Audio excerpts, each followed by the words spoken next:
Again this morning with people gathering today. This is to remember the woman who was shot and killed by an ICE agent in South Minneapolis. Now, this morning marks 1 week since Renee Good was shot and killed in her SUV. She died at the hospital. The head of Homeland Security, Kristi Noem, said that Good was a, quote, domestic terrorist who was trying to run over an ICE agent. Noem says that the agent who shot her, Jonathan Ross, saved his own life and the life of his partners.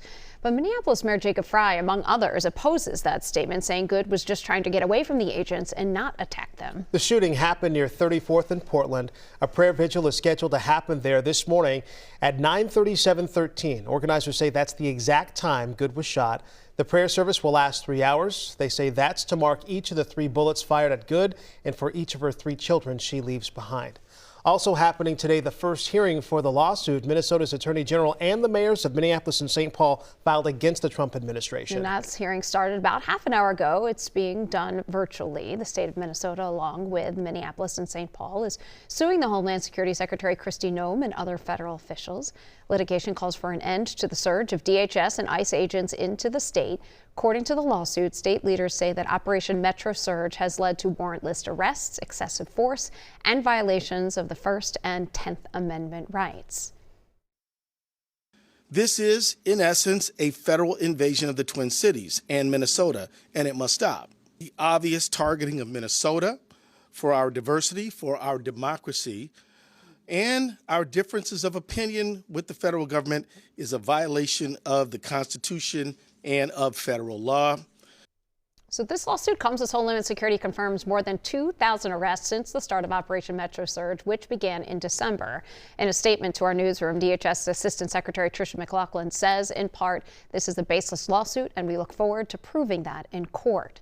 Now, some Minnesota House Republicans are saying that the lawsuit is wasting state resources. We'll let you know what happens at the hearing as soon as that information is available. The Trump administration likely will not investigate the shooting of Renee Good for any civil rights violations. The Justice Department said yesterday that there's no basis for a civil rights probe. Federal officials have said Renee Good was using her SUV as a weapon, and the ICE officer acted in self-defense when he shot her. The federal investigation triggered several resignations from the U.S. Attorney's Office. That includes Assistant U.S. Attorney Joe Thompson, who led federal fraud investigations and other high-profile cases here in Minnesota. Sources say that he and 5 colleagues quit over a request to investigate Good's wife. They also had concerns over the case being treated as an assault on a federal officer as opposed to a civil rights case. Despite being under Thompson's microscope due to Minnesota fraud cases, Governor Tim Walz called Thompson's resignation, quote, a huge loss for our state. Walz wrote, it's also the latest sign Trump is pushing nonpartisan career professionals out of the Department of Justice. As federal agents continue to increase in numbers in the state, demonstrators and observers are following right behind them. In Minneapolis, horns and whistles echoed through the neighborhoods as WCCO photojournalist Tom Villas saw cars trailing federal agents. His cameras were rolling as agents hopped out and took a man into custody. Observers like Angel Castillo-Sadana says that it is his right. They are moving like cartel members. They're moving very corruptly. I'm not following. I patrol my streets. I grew up in these neighborhoods. So Minneapolis' top cop agrees, but says interference is not a right. Would following an ICE agent for several miles be considered obstructing?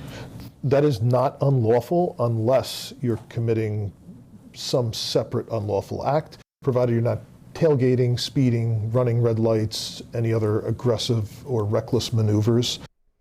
Now, the biggest message from Chief Brown O'Hara, people should not be committing illegal acts while exercising their First Amendment rights. City leaders continue to urge peace. Be sure to stay with us here on WCCO for continuing coverage of the shooting investigation and federal crackdown both on air and on CBS News Minnesota.